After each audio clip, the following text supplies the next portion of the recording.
When I saw her name on the billboard, my idea, my design, my dream, I felt my knees give way. It was like the world tilted for a moment. My throat went dry, and all I could hear was the hum of traffic behind me, the whir of cars, the distant chatter of strangers who didn't know that a life had just cracked open on the pavement. Brew, founded by Harper Lee. Those words burned into my mind like a cruel joke. Brew was my concept, a cozy cafe that doubled as a small business hub for women entrepreneurs. I'd spent years sketching, planning, dreaming. And Harper, she'd sat beside me every step of the way, listening, nodding, pretending to be proud. I didn't know whether to scream or cry. I just stood there, frozen, clutching my tote bag, staring up at the billboard that was supposed to have my name on it. That was the moment I realized betrayal doesn't always come like a slap. Sometimes, it comes with a smile and a stolen dream. Before everything fell apart, Harper and I were inseparable. We'd met 7 years ago at a women's networking event downtown. Both of us broke, ambitious, and full of ideas we couldn't afford to start. Harper was the kind of person who could light up a room. Loud laugh, bright red lipstick, always talking with her hands. I was quieter, the planner, the thinker. We balanced each other out perfectly. Every Friday night, she'd come over to my apartment with a bottle of cheap wine, and we'd spread papers and notebooks across the kitchen table. I'd sketch layouts for a cafe. She'd brainstorm names. Brew came from her lips one night, and we both gasped. It was perfect. We'd talk about how our space would feel. The smell of roasted beans, soft jazz in the background, handwritten quotes on the walls. A place for women to start something new. I'd say, tracing the idea like a promise. Back then, we both worked at the same marketing firm. I handled client strategies, she was in design. Our boss was the kind who loved to pit women against each other. Praise one, belittle the other. But Harper and I made a pact. We'd never let competition ruin us. At least, that's what I believed. I still remember the way she'd tilt her head when I spoke. Genuinely curious, always asking questions. You've really thought this through, she'd say, sipping her wine. You just need a push, Em. She was right. I'd spent so long afraid to take the leap. Starting a business felt like stepping off a cliff with no parachute. But Harper made it sound possible. She made me feel brave. So when I finally started putting money aside, researching spaces, and drafting my pitch deck, she was the first to know. I trusted her with everything. My brand concept, my supplier list, my recipes, even my potential investors. Looking back, I realized she wasn't just listening. She was taking notes. It started with something small. Harper began canceling our Friday nights. Too tired, she'd say. Deadlines, you know. I didn't think much of it at first. We all go through burnout. But then she stopped returning my calls altogether. I'd text her, "Hey, coffee this weekend?" No reply. I told myself she was just busy, that maybe she needed space. But the silence stretched, and unease started to creep in. One evening, I ran into her by chance at the farmer's market. She was on the phone, dressed sharper than usual, tailored blazer, heels that clicked against the pavement. I waved. Her expression froze for a split second before she smiled. Wow, it's been forever. I tried to catch up, but she kept glancing at her watch, fidgeting. We should totally grab lunch soon, she said, hugging me too quickly, her perfume sweet and unfamiliar. When she left, I noticed something. A small notebook she'd been holding had the words Bloom Project written on the cover. At the time, I told myself it couldn't mean anything. Maybe it was another client, or maybe she was just doodling ideas. Harper was always brainstorming something. Still that night I couldn't sleep. My gut twisted with unease. A few days later, I got an email from a mutual acquaintance, Sarah, who owned a small boutique downtown. "Hey Em, I heard your friend Harper is opening a cafe soon. You must be thrilled. Your dream coming true." I remember staring at that line until the words blurred. My heart started to pound. Harper? Opening a cafe? I typed a shaky reply. "Oh, that's news to me. Do you know where?" Sarah responded, cheerful as ever. "Somewhere on 5th and Main, I think. Bloom and something. So happy for you both." My blood ran cold. 5th and Main. I'd toured a property there 2 months ago. She'd come with me. She'd stood beside me, coffee in hand, nodding as I described where the espresso bar would go. And now she was opening there? That night, I pulled up the business registry. My hands were trembling, so hard I mistyped her name twice. And then I saw it. Bloom and Brew LLC, registered owner. Harper Lee. Filed 3 weeks ago. The same week she'd stopped returning my calls. I remember dropping my phone. It clattered onto the floor, and I just sat there, staring at nothing. All those nights, all those dreams, shared, trusted, handed over like gifts. She'd taken them and carved her name into them. I wanted to believe it was a mistake. That maybe she'd meant to tell me. That maybe there was some misunderstanding. But deep down I knew. The friend who once said, "We'll build something beautiful together," had decided to build it alone. And worse, she'd built it on the foundation of my work. That night I sat at my kitchen table. The same table where we'd once mapped out our dreams, and whispered to no one, "Why Harper?" The apartment was silent, except for the faint hum of the refrigerator. My sketches, still pinned to the corkboard, stared back at me like ghosts of a dream now stolen. I thought of deleting everything, pretending it didn't matter. But betrayal like that doesn't fade quietly. It burns. And mine was just beginning. The next morning, I drove to 5th and Main. I told myself I just wanted to see it, to confirm that maybe Sarah was mistaken, that maybe it wasn't true. But deep down, I already knew. The building was easy to spot. The soft cream walls, the ivy crawling up the brick, the wide glass windows. Exactly how I described them to Harper months before. There it was, a small hanging sign, freshly painted. Bloom and Brew. And underneath, in smaller letters, by Harper Lee. I parked across the street and sat in my car for a long time, watching workers carry in boxes, a delivery truck unloading sacks of coffee beans, a chalkboard sign leaning by the door that read, "Opening soon, where women bloom." My tagline. The one I'd written in my notebook a year ago. The one Harper had said gave her chills. I don't know how long I sat there, but eventually, I got out and crossed the street. The smell of paint and roasted coffee filled the air. And there she was, standing inside, directing someone where to hang the art. She looked radiant, successful, completely at ease. I pushed open the door. The bell jingled softly. She turned and froze. "Eh." Her voice cracked just a little. I forced a smile. "So this is what you've been busy with?" Her mouth opened, but no sound came. I took in everything. The wooden counters, the handwritten menus, the corner wall covered in quotes about women and courage. Every single one was something I had planned. Every color, every texture, every dream. "How long were you going to hide it?" I asked quietly. Harper stepped closer. "It's not what you think." I let out a shaky laugh. "Really? Because it looks exactly like what I think. It looks like my cafe with your name on it." She sighed, running a hand through her hair. You were never going to do it.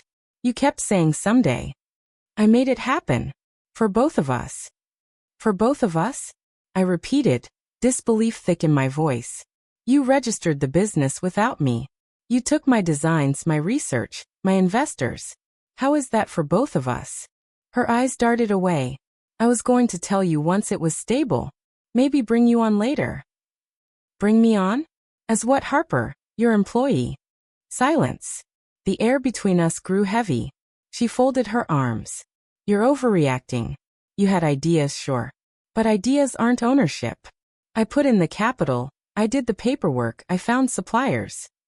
With my contacts." I interrupted. "The same people I introduced you to when we were building this together." She opened her mouth, then closed it. For a brief second, guilt flickered across her face, but it vanished as quickly as it came.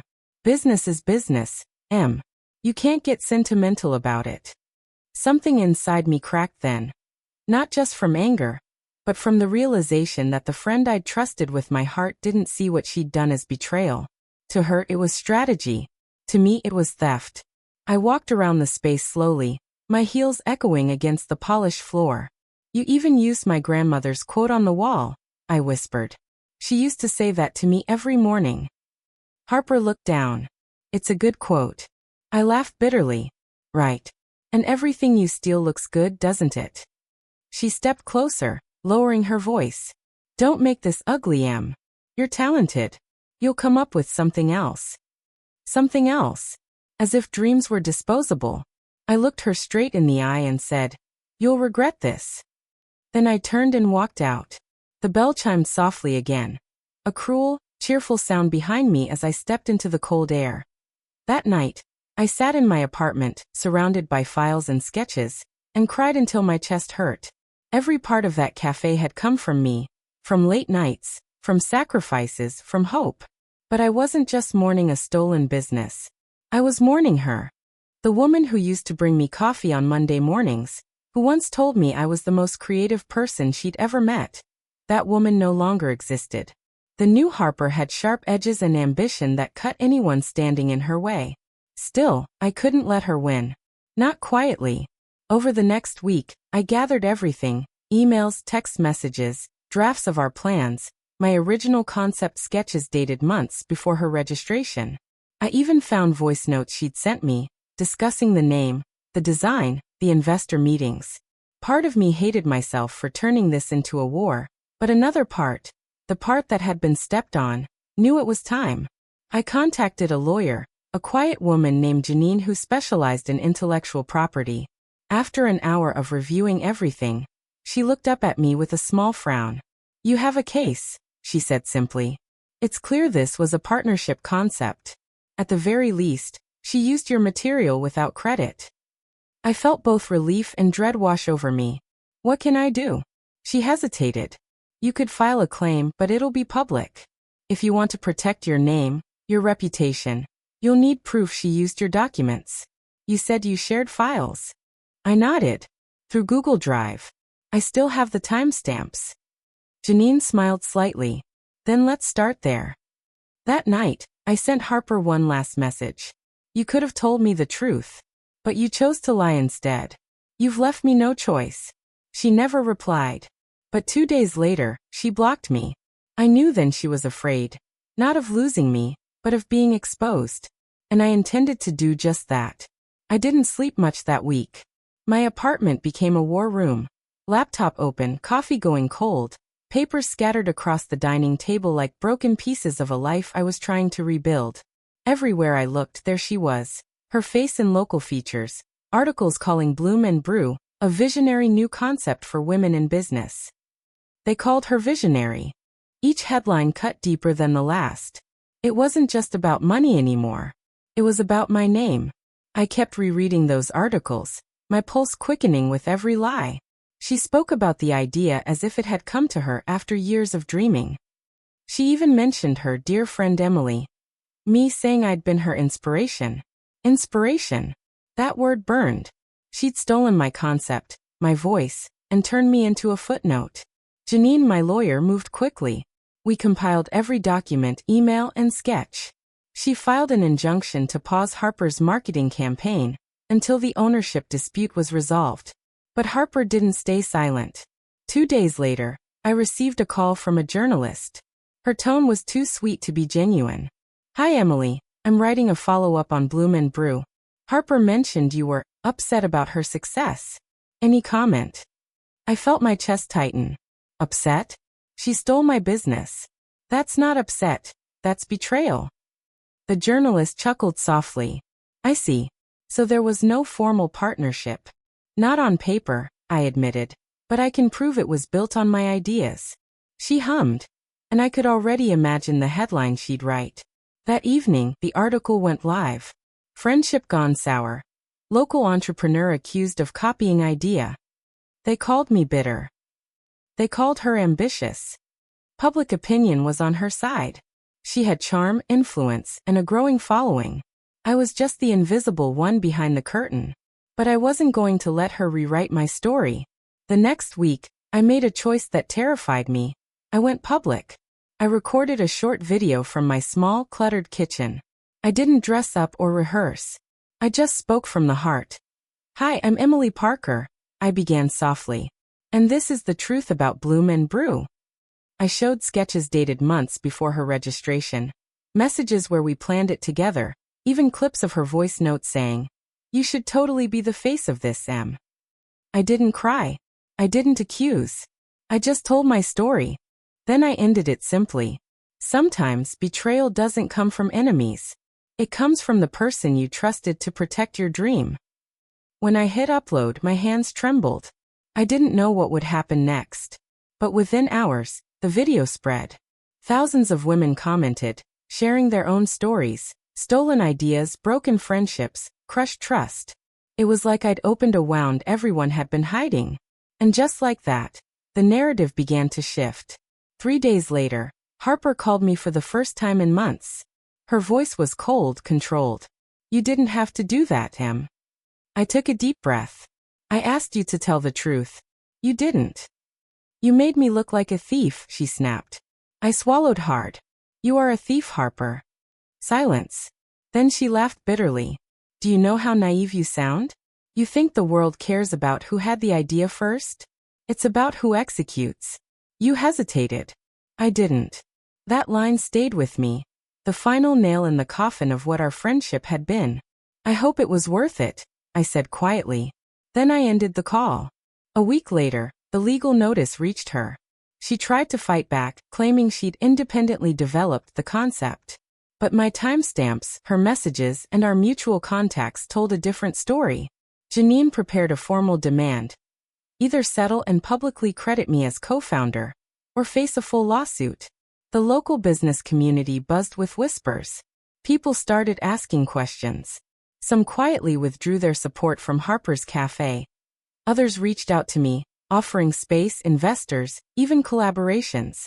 I wasn't sure whether it was pity or respect, but for the first time in months, I felt like I had air in my lungs again. Then came the day of the mediation. It wasn't a courtroom, just a quiet office downtown. The air smelled of coffee and printer ink. Harper sat across from me, perfectly composed, her lawyer whispering in her ear. When the mediator asked her if she acknowledged that the initial idea came from me, she hesitated. And then for the first time, I saw the crack in her armor. Her eyes flicked to mine. "Yes," she said quietly. "It started as Emily's concept." It was small, almost reluctant. But it was the truth. I exhaled, feeling months of tension leave my body. The settlement terms were simple. She would rebrand under a new name, issue a public statement crediting my role in the development, and pay restitution for damages. When it was over, she stood to leave, but paused beside me. "You got what you wanted," she murmured. I looked at her, really looked at her, and realized how far apart we'd grown. "No," I said softly. "I didn't want this. I wanted my friend back." She didn't respond. She just walked away, heels clicking like punctuation marks in a story that was finally ending. That night, I went for a long walk by the waterfront. The city lights shimmered on the water, and for the first time in a long while, I felt peace. The hurt was still there, but so was strength. I'd survived not just a betrayal, but a rebirth. The day Harper's public statement went live, I sat at my kitchen table, the same spot where it had all begun, and read her words slowly. Brew was built on an idea first shared between two friends. I failed to honor that friendship in my pursuit of success. I wish to formally acknowledge Emily Parker as the originator of the concept that inspired this business. There was no apology, not really. The tone was cold, polished, distant, the kind of message written by a lawyer, not a friend. But still, seeing my name there, seeing the truth out in the open, it mattered. The story spread fast. A few outlets that had once painted me as jealous, now quietly rewrote their headlines. Some even reached out for interviews. I declined them all. I didn't want fame. I wanted peace. Within a month, Brew's grand opening had turned into quiet closure. Customers had lost trust, investors had backed out, and the glow around Harper's brand had faded. I heard whispers through mutual acquaintances. She tried to rebrand under a new name, the Ivy Cup, but the buzz was gone. People saw her differently now. The sparkle that once made her magnetic had turned into something else, suspicion. One afternoon, I ran into her by accident at a local supplier's warehouse. She looked tired, her hair tied back, her eyes dull. She said softly, almost cautious. I nodded, polite but distant. "Harper." We stood in silence for a moment. "I didn't think it would end like this," she murmured. "Neither did I replied. Her lips trembled slightly. I thought I was being smart. I didn't mean to hurt you. I sighed. You didn't just hurt me, Harper. You taught me how dangerous it is to trust the wrong person with your dream. She nodded slowly, her eyes glistening. I guess I did. For the first time, there was no anger between us, just a kind of quiet sadness. Two women who'd built something beautiful together, only to destroy it with greed and pride. We parted without another word. And somehow, that felt like closure. A few months later, I finally launched my cafe. It wasn't called Bloom and Brew anymore. I needed something new, something untouched by the past. I named it Second Cup. The idea was simple. Life always gives you another pour, another beginning, if you're brave enough to start again. The first morning it opened, I arrived early. The air smelled of fresh paint and roasted beans. Sunlight spilled across the counter, catching the gold letters on the glass door. Second Cup. A place for women who start over. Customers trickled in slowly. Friends, former colleagues, even strangers who had followed my story online. One woman hugged me and whispered, "You made me believe I could start again too." That moment, that one quiet trembling moment, made all the pain worth it. Because I hadn't just built a cafe. I'd built a story of resilience. Some evenings, when the shop grew quiet, I'd think about Harper. I wondered if she ever drove past Second Cup, if she ever thought about what we'd lost. Part of me wanted to forgive her completely. Another part still hurt. But forgiveness, I learned, isn't about excusing someone's betrayal. It's about choosing peace for yourself. So I let it go. When I look back now, I don't see a story about revenge or competition. I see a story about rebirth. I lost my best friend, my dream, and my faith in people. And somehow, that loss cleared the path for something truer, stronger, and mine alone. Sometimes, God doesn't take things from us to punish us. He takes them so we can build something better, something honest. And if you've ever been betrayed by someone you trusted, whether it was a friend, a partner, or a colleague, remember this. Their betrayal says nothing about your worth. It only reveals their fear of your light. Would you have forgiven her? Tell me in the comments. And if my story touched your heart, don't forget to like, share, and subscribe, because every story here reminds us, even after the deepest betrayal, there's always a way to bloom again. Tulip.